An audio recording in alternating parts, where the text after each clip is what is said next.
السلام عليكم ورحمة الله وبركاته. الحمد لله والصلاة والسلام على رسول الله أما بعد. সম্মানিত দর্শক শ্রোতা এবং আমার প্রিয় ছাত্র ভাইরা, আমি আজকে একটি ইলমি বিষয়, তবে যেটা খুব জরুরি বিষয় এবং যারা আমাদের সমাজে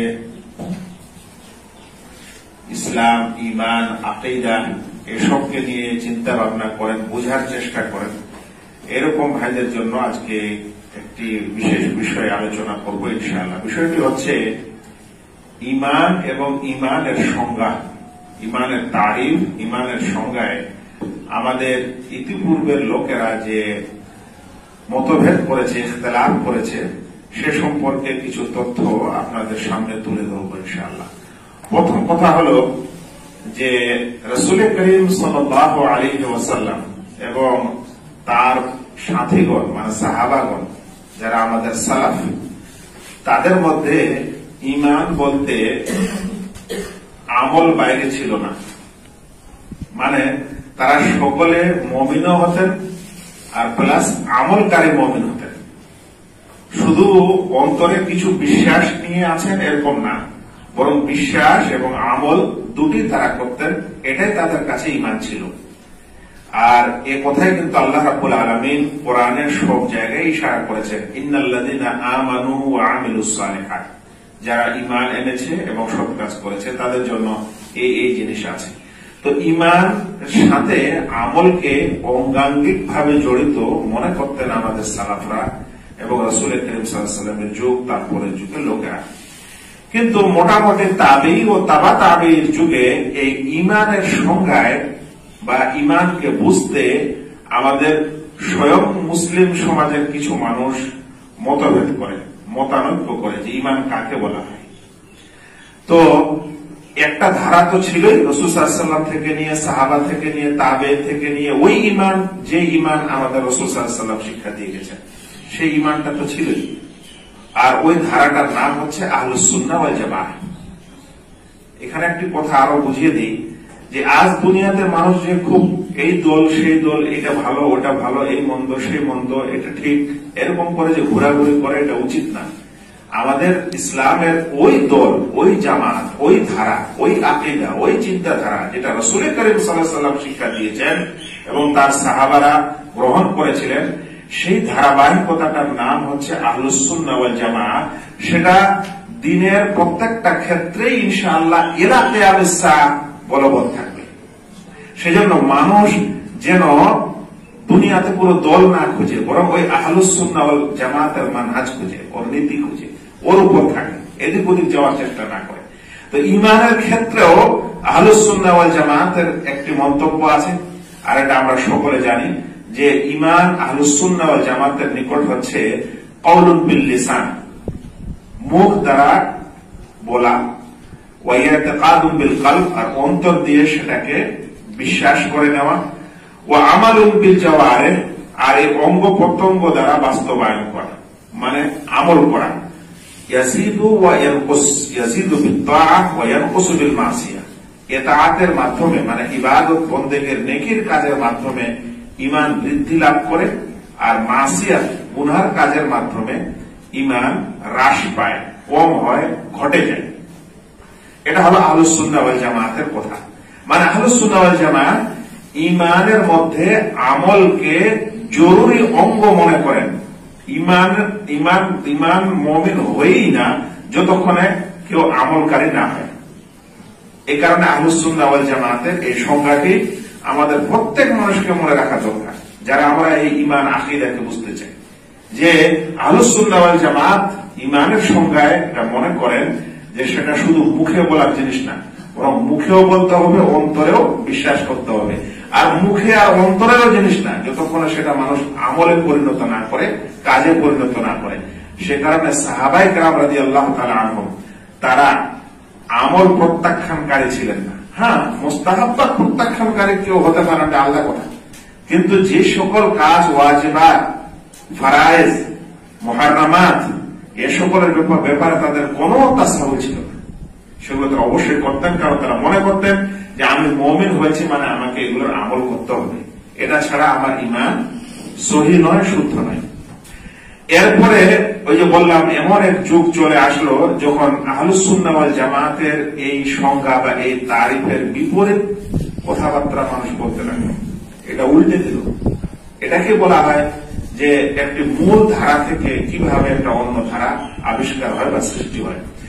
এ বিষয়ে ইমানের সংজ্ঞায় সবচেয়ে প্রথমে আহলুস সুন্নাহ ওয়াল জামাতের যারা বিপরীত পদক্ষেপ নিয়েছিল বা বিপরীত মন্তব্য করেছিল, সেই দলটি ও জামাতটির নাম হচ্ছে মুরজিয়া। এই মুরজিয়া দল আবার তিন ভাগে বিভক্ত মোটামুটি ভাবে, আরো ভাগ আছে কিন্তু এদের তিনটা বেসিক ভাগ আছে, স্বয়ং মুরজিয়ারাও তিন ভাগে বিভক্ত। তো এই মুরজিয়া দলদের মধ্যে তিন রকমের লোক আছে। একটাকে বলা হয় মুরজিয়াতুল ফুকাহা, আর একটা হলো মুরজিয়াতুল মুতাকাল্লিমিন, আর একটা হলো কুল্লা কারামিয়া। মুরজিয়াতুল মুতাকাল্লিমিন এই কথাটার অর্থ হলো দার্শনিক মুরজিয়া। দার্শনিক মানে যুক্তিবাদী মুরজিয়া। এই দার্শনিক মুরজিয়ারা বলেছিল যে আর ঈমান হুয়া মুজাররাদুল মারিফা ফাহাসব, ঈমান হলো আল্লাহকে চিনে নেওয়া যথেষ্ট, বাস আল্লাহকে চিনতে পারলেই মুমিন হওয়া যায়। মানে কথার অর্থ হলো যে মানুষ দুনিয়াতে আল্লাহ হিসাবে কাউকে জানে, আল্লাহ হিসাবে কাউকে মানে, আল্লাহর বিশ্বাসটা অন্তরে আছে, আল্লাহ বলে কেউ আছেন এতখানি বিশ্বাস রাখে, তাহলে সে মুমিন। এই কথা বলেছিল কারা? মুরজিয়াতুল মুতাকাল্লিমিনরা, দার্শনিক যুক্তিবাদী এই মুরজিয়ারা। আচ্ছা, যখনই আহলুস সুন্নাত ওয়াল জামাতের বিপরীত এরকম কেউ সংজ্ঞা মুসলিম সমাজে দিতে লাগবে, তখন কি হবে? আসল মুমিনের যেগুলো ওয়াসফ গুণাগুণ আছে সেগুলো নষ্ট হয়ে যাবে, কারণ এখন কেউ এটা মানবে। এই ক্ষেত্রে জাহাম বিন সাফওয়ান, যে আল্লাহ রাব্বুল আলামিনের সকল গুণ ও আসমা ও সিফাতকে অস্বীকার করেছিল, সে ব্যক্তিরা এরকম বলত যে আল্লাহকে চিনে নিলাম, হয়ে গেল, এটাই হচ্ছে আল্লাহ তাআলার মারিফাত, এটাই হচ্ছে ঈমান। যদি এতখানিতে ঈমান হয়, মুমিন হওয়া যায়, তাহলে ইবলিসও তো আল্লাহকে চিনে, আর আল্লাহকে ভালো করে চিনে। ইবলিস তো আল্লাহর সঙ্গে কথা বলেছে, আল্লাহ বলছে ইবলিস মা মানাকা আন তাসজুদা লিমান খালাকতু বিয়াদাইয়া, যাকে আমি আমার দুই হাত দিয়ে সৃষ্টি করলাম তাকে সাজদা করতে তোমাকে কে মানা করছে? তো যেখানে আল্লাহ তাআলা স্বয়ং খেতাব করছেন, সম্বোধন করছেন, তো সেই ইবলিস তো আল্লাহকে ভালো করে চিনে নাকি? তাকে কি মুমিন বলা যাবে? নাউযুবিল্লাহ। এই সংজ্ঞায় ইবলিসকেও মুমিন বলতে হবে, এই সমস্যা চলে আসলো। এখন চিন্তা করেন যে একটি মূল ধারায় আহলুস সুন্নাহ ওয়াল জামাতের যে ঈমানের সংজ্ঞা, যেটাকে তারা ঈমান মনে করত, সেটা এই দার্শনিকদের যুক্তিতে কি ধরনের নষ্ট হয়ে গেল। এর মধ্যে আবার কিছু ফুকাহা ছিলেন মুরজিয়া। এই ফুকাহারা, মুরজিয়াতুল ফুকাহারা বলেছিল যে না, দুটি জিনিস হলে ঈমান বলা যাবে। বলে কি দুটি জিনিস? বলছে যে অন্তরে বিশ্বাস থাকবে, এতে কাজ থাকবে, আর মুখে স্বীকার করবে। আমল, বলছে আমল জরুরি না, মানে আমল ঈমানের জরুরি অংশ না। আমল করলে ভালো, আমল করতে হবে, কিন্তু ঈমানের মধ্যে আমল যেরকম ইতিকাদ থাকা, যেরকম মুখে স্বীকার করা জরুরি, এরকম জরুরি জিনিস না। মুরজিয়াতুল ফুকাহা যখন এই কথা বললো, তাহলে সমাজে আরেকটা মেসেজ গেল, আচ্ছা ঠিক আছে, তাহলে মনে হয় মুখে বলবো আর অন্তরে বিশ্বাস করবো, নামাজ না পড়লেও চলবে। ওই কারণে কিছু মানুষ বলে যে লা ইলাহা ইল্লাল্লাহ বলেছি, একদিন জান্নাতে যাব। তার মানে ওই মুরজিয়াতুল ফুকাহার কওলের খোলাসা, সারাংশ এটা বের হলো যে আমি যদি মুখ দিয়ে আল্লাহকে মেনে নিয়েছি আর অন্তরে বিশ্বাস করেছি, তাহলে একদিন জান্নাত যাব। তার মানে আমল ছাড়ার ব্যাপারে এই মুরজিয়াদের কথাবার্তার বিরাট একটা প্রভাব আছে সমাজে। আল্লাহু আকবার। কিন্তু একটু কথা মনে রাখতে হবে, মুরজিয়াতুল ফুকাহারা ঈমানের জরুরি অংশ আমলকে না বললেও তারা কিন্তু আমল করাকে, মানে ঈমান থেকে একেবারে বাদ, মানে মুমিন হলে তাকে আমল করতে হবে না এই কথা বলেনি। আমল করা তারা ওয়াজিব ও জরুরি অংশ বলেনি, কিন্তু করাটা ভালো বলেছে। এই জন্য যারা মুরজিয়াতুল ফুকাহা ছিল তারা যে আমল তরককারী ছিল তা না, তারা আমল করত, কিন্তু তারা ইমানের জরুরি অংশ সেটাকে মনে করত না।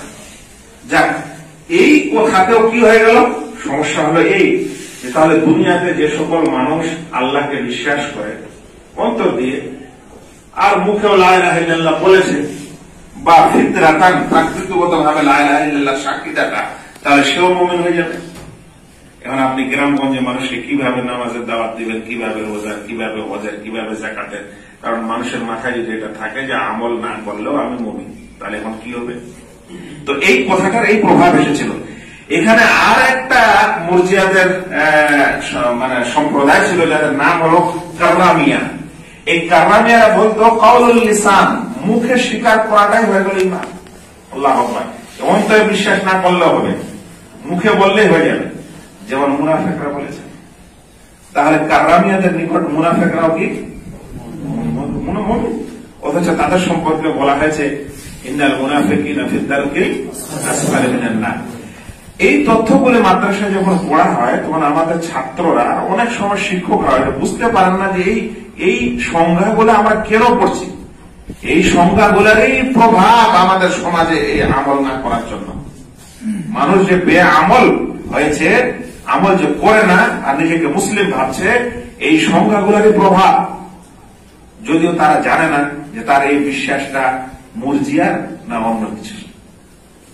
এটা ছিল মুরজিয়াদের কথা, যারা মনে করে যে ইমানের মধ্যে আমল জরুরি না।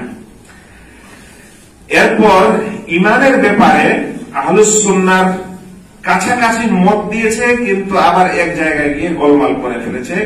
এরা দুই প্রকার লোক, এরা হলো মুতাজিলা ও খাওয়ারিজ।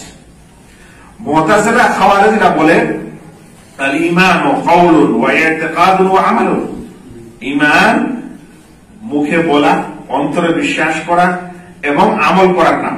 তারা আহলুস সুন্নাহর সাথে মিলে গেল, কিন্তু না, এদের মধ্যে পার্থক্য হলো আবার এই, এরা বলতে চাচ্ছে আল ঈমানু ইনদাহুম কুল্লুন লা ইয়াতাজাজ্জা, ঈমান একটা সম্পূর্ণ বিষয়ের নাম। বলছেন ইযা যাহাবা বাদুহু যাহাবা কুল্লু, ঈমানের কোন অংশ যদি নষ্ট হয়ে যায় তাহলে সবটাই নষ্ট হয়ে যাবে। আহলুস সুন্নাত ওয়াল জামাতের সাথে পার্থক্য হলো কোথায়, যে আহলুস সুন্নাহ মনে করছেন যে ঈমান কম হয় আর বেশি হয়, ইবাদতের মাধ্যমে বেশি হয়, সৎ আমলের মাধ্যমে, আর গুনাহের মাধ্যমে কম হয়। কিন্তু খাওয়ারিজ আর মুতাজিলা বলছে যে না, ঈমানের কম বেশি হয় না, ঈমান একটাই জিনিস, যদি ঈমানের বিপরীত কেউ কাজ করে তাহলে ওটা পুরোটা নষ্ট হয়ে যায়। যেমন আমি উদাহরণ দিয়ে বলি, যেমন একটা বেলুন, বেলুনকে কেউ যদি একটু ফুটা করে দেয় তো সম্পূর্ণ বেলুনটা বাস্ট হয়ে যাবে। এক গিলাস দুধে যদি এক ফোঁটা লেবুর রস দিয়ে দেওয়া যায় তাহলে দুধটা সম্পূর্ণ নষ্ট হয়ে যাবে। তো খাওয়ারিজ এবং মুতাজিলারা বলছে ঈমানের বিষয়টা এরকম, ঈমানকে ছোট বড় করে ভাগ করা যাবে না, এটা ভাগ করার জিনিস না, একটা যদি নষ্ট হয়ে যায় ঈমানের জরুরি অংশ তাহলে সবগুলো নষ্ট হয়ে যাবে। সেজন্য এই খাওয়ারিজ এবং মুতাজিলা বলছে যে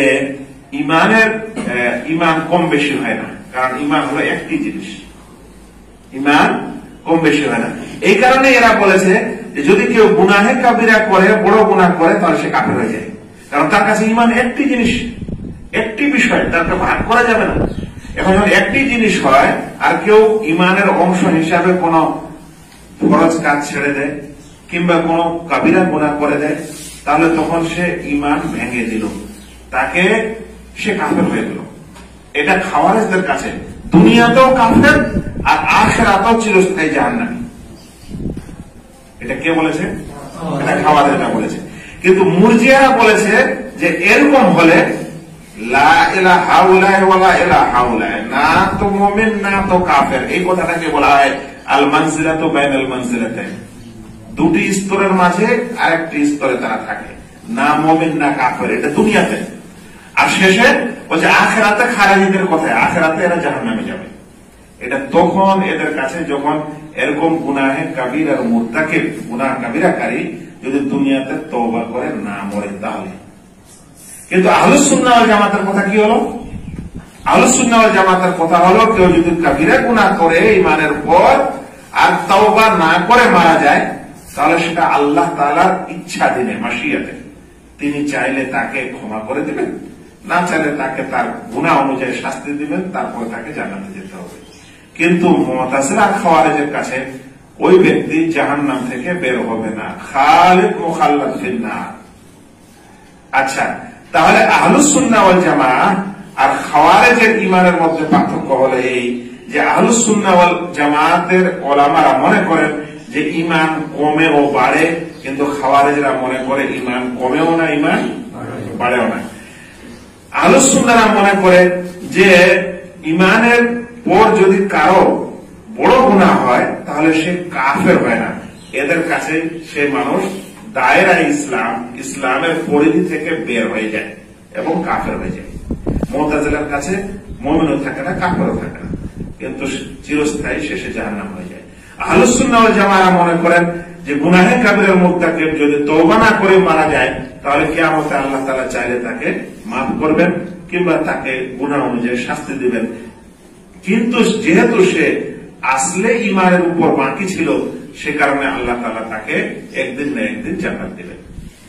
এই কারণে আহলুস সুন্নাহ ওয়াল জামাআত ঈমানের সংজ্ঞায় ইয়াজিদ ওয়া ইয়ানকুস এই শব্দ দুটি বাড়িয়ে দেয়, কারণ এই শব্দতে ইশারা থাকে যে যারা ঈমানকে কম বেশি মনে করে না, ওরা হলো বিদআতি ফিরকা, খাওয়ারিজ এবং মুতাজিলা। এখন কথা হলো, ঈমান কি আসলে বাড়ে না বাড়ে না? আমরা বলবো নবী মুহাম্মদ সাল্লাল্লাহু আলাইহি ওয়াসাল্লামের ঈমান কি আমাদের মতো? আবু বকর রাদিয়াল্লাহু তাআলা আনহুর ঈমান কি আমাদের মতো? তো এখান থেকে বোঝা যাচ্ছে, সে কারণে না আল্লাহ রাব্বুল আলামিন রাসূলদের প্রশংসা করেছেন, সবচেয়ে সুন্দর বান্দা তাদের, আল্লাহ রাব্বুল আলামিনের জমিনে সবচেয়ে সুন্দর মানুষ। তারপরে রাসূল সাল্লাল্লাহু আলাইহি ওয়াসাল্লামের পর সাহাবায়ে কেরামের মর্যাদা এসেছে, বিশেষ করে আশারায়ে মুবাশশারার মধ্যে। কিসের কারণে ওদেরকে জান্নাতের সুসংবাদ দেওয়া হয়েছিল? বিশেষ কিছু আমলের কারণে। তা আমল ছাড়াই কিভাবে মুমিন হওয়া যায়? আচ্ছা, ঈমান বাড়ে ও কমে এর প্রমাণ কোরআন হাদিসে অনেক, কিন্তু কোরআন হাদিসের এই আয়াতগুলি বা এই দলিলগুলি মানুষ অনেকে তোয়াক্কাই করে না। ওয়াইযা তুলিয়াত আলাইহিম আয়াতুহু যাদাতহুম ঈমানা, আল্লাহর আয়াত যাদের উপর তেলাওয়াত করা হয় তাদের ঈমান বেড়ে যায়। হ্যাঁ, বেড়ে যায়। আজ আমি যখন কোন মানুষকে ওয়াজ নসিহত করি, দুনিয়ার মানুষ যখন কোরআন ও হাদিসের ওয়াজ নসিহত শুনে, ভালো মানুষের সোহবতে থাকে, তখনকার ঈমান আর যখন সেই পরিবেশ থেকে বাইরে চলে যায়, সেই মানুষের ঈমান দুটো বরাবর হয়? কখনোই হয় না। আর যদি শুধুমাত্র বিশ্বাসকে, অন্তরের ইতিকাদকে যদি ঈমান বলা হয়, তাহলে ইবলীসও মুমিন হয়ে যাবে, আর ফিরআউনও মনে মুমিন হয়ে যাবে। কারণ ফিরআউনের সম্পর্কে আল্লাহ তাআলা বলছেন, ওয়াজাহাদু বিহা ওয়াস্তায়কানাতহা আনফুসুহুম, উপরে উপরে অস্বীকার করেছিল, ভিতরে ভিতরে আল্লাহকে মানত। যারা বলেছে যে শুধু বিশ্বাস করলে ঈমান হয়ে যায়, তাহলে শুধু বিশ্বাসের কারণে এই ফিরআউনও মুমিন, নাউযুবিল্লাহ। এখন গোটা বিশ্বের মুসলিমরাও মুমিন। তো সেজন্য এই ঈমানের সংজ্ঞাটাকে বোঝা আর এর প্রভাব সমাজে আমাদের কি আছে এটা জানা, এটা খুব জরুরি জিনিস। আমি খুবই সংক্ষিপ্ত আকারে আপনাদের সামনে এই ঈমানের সংজ্ঞা তুলে ধরলাম। আর যেতে যেতে ঈমানের শাব্দিক অর্থটা আমি বলিনি, আবিধানিক বিষয়ে আলোচনা করে গেলাম। শাব্দিক অর্থটা বলে দিই। ঈমানের শাব্দিক অর্থ হচ্ছে আল ইকরার, স্বীকার করা। স্বীকার করাকে ইকরার বলা হয়, স্বীকার করে নেওয়া, অন্তর দিয়ে মেনে নেওয়া। এটা হলো ঈমানের শাব্দিক অর্থ, যেই অর্থটাকে ইবনে তাইমিয়া রাহিমাহুল্লাহ প্রাধান্য দিয়েছেন। ঈমানের আরেকটি অর্থ হচ্ছে তাসদীক করা। তাসদীক করা মানে সত্যায়ন করা, যে সত্যায়ন করা, কোন জিনিসকে সত্যি বলে মেনে নেওয়া। তো এই তাসদীক করা এর সম্পর্কে কোরআনে এসেছে, ওমা আনতা বিমুমিনিন লানা ওয়ালাউ কুননা সাদিকিন, যে তোমরা আমাকে তাসদীক করবে না, সত্য বলে মনে করবে না যতক্ষণে যদিও আমি সত্যবাদী হই। তো ঈমানের অপোজিট কথাটা হচ্ছে কুফর। ঈমানের অপোজিট কথাটা কি? কুফর। তো কুফর মানে অস্বীকার করা, তার ইমানের হবে কি স্বীকার করা। তো স্বীকার করা অর্থটা বেশি ভালো সত্যায়ন করার চাইতে। এই জন্য শাইখুল ইসলাম ইবনে তাইমিয়া রাহিমাহুল্লাহ এই নোকতাটা, পয়েন্টটা বেশি গুরুত্বপূর্ণ। আচ্ছা, ইমানের আরেকটি মানে হচ্ছে কাউকে আমান দিয়ে দেওয়া। আমান দিয়ে দেওয়া মানে কাউকে শান্তির এবং তার উপর কোনো ভয় নেই, সে শান্তির সাথে আমার কাছে বসবাস করতে পারে, এর মানে হচ্ছে কিন্তু ইমানের একটি মানে। যেমন আল্লাহ তাআলা কোরআনে বলেছেন, আল্লাযী আত'আমাহুম মিন জু' ওয়া আমানাহুম মিন খাউফ, যিনি তাদেরকে ক্ষুধা থেকে খাদ্য দিয়েছেন এবং ভয় ভীতি থেকে প্রশান্তি দিয়েছেন। তো ইমানের একটি শাব্দিক অর্থ হল প্রশান্তি লাভ করা। এটা ছিল ইমানের সংজ্ঞা এবং ইমানের বিষয়ে আহলুস সুন্নাহ ওয়াল জামাতের বিপরীত অবস্থানকারী কিছু ফেরকার কথা এবং তাদের মতাদর্শ, যেগুলো থেকে আমরা এই ইমান বিষয়টি সম্পর্কে ভালো করে বুঝতে পারি। মনে রাখবেন, আল্লাহ রাব্বুল আলামিন যখনই আমাদেরকে একটি সংখ্যা এখানে এসেছে, ওলামারা বলেছেন যে প্রত্যেক মুমিন মুসলিম হতে পারে, কিন্তু প্রত্যেক মুসলিম মুমিন হতে পারে না। কেন? কারণ যে মুমিন হবে তার মধ্যে ইসলাম অবশ্যই থাকবে। আর অনেক সময় মানুষ মুসলিম হতে পারে, সে বলতে পারে আমি আল্লাহকে মানি, আমি এই করি সে করি, কিন্তু দেখা গেল তার মধ্যে ইমানের পূর্ণাঙ্গতা নেই। আরেকটি কথা যেতে যেতে বলে দিয়েছিলাম, সেটি হলো আহলুস সুন্নাহ ওয়াল জামাত এই কারণে মনে করেন যে ইমানের একটা আদনা স্তর আছে, সর্বনিম্ন স্তর আছে, ইমানের একটা মধ্যম স্তর আছে, আর ইমানের একটা উচ্চ স্তর আছে, যেটাকে এভাবে বলা হয় আল ঈমান লাহু আসলুন ওয়াল ঈমান লাহু কামালুন ওয়াল ঈমান লাহু তাওয়াসসুত। ইমানের আসল আছে, আসল মানে মূল, ইমানের মিডিয়াম স্তর আছে, আর ইমানের আবার পূর্ণাঙ্গ স্তর আছে। তো এই বিষয়টা যদি কোনো মানুষ বুঝে আহলুস সুন্নাহ ওয়াল জামাতের সংজ্ঞা, তাহলে তার এই কথাটাও বুঝতে সহজ হবে। এই জন্য আসলুল ইমান, সবচেয়ে মূল ইমান, সবচেয়ে কম ইমান কি? ওলামারা বলেছেন যে যে ব্যক্তি আন্তরিকতার সাথে, ইখলাসের সাথে স্বীকার করে নেয় যে আল্লাহ ছাড়া আমার সত্য কোনো মাবুদ নেই এবং মুহাম্মদ সাল্লাল্লাহু আলাইহি ওয়াসাল্লাম আমার রাসূল, এই সাক্ষীটা যখন দেয় আন্তরিকতার সাথে, তখন সে মূল ইমানে প্রবেশ করে, মানে এর মাধ্যমে সে ইমানের দুয়ারে ঢুকল। এরপর যখন সে আমল করবে তখন তার ইমান বাড়বে, আমল করবে।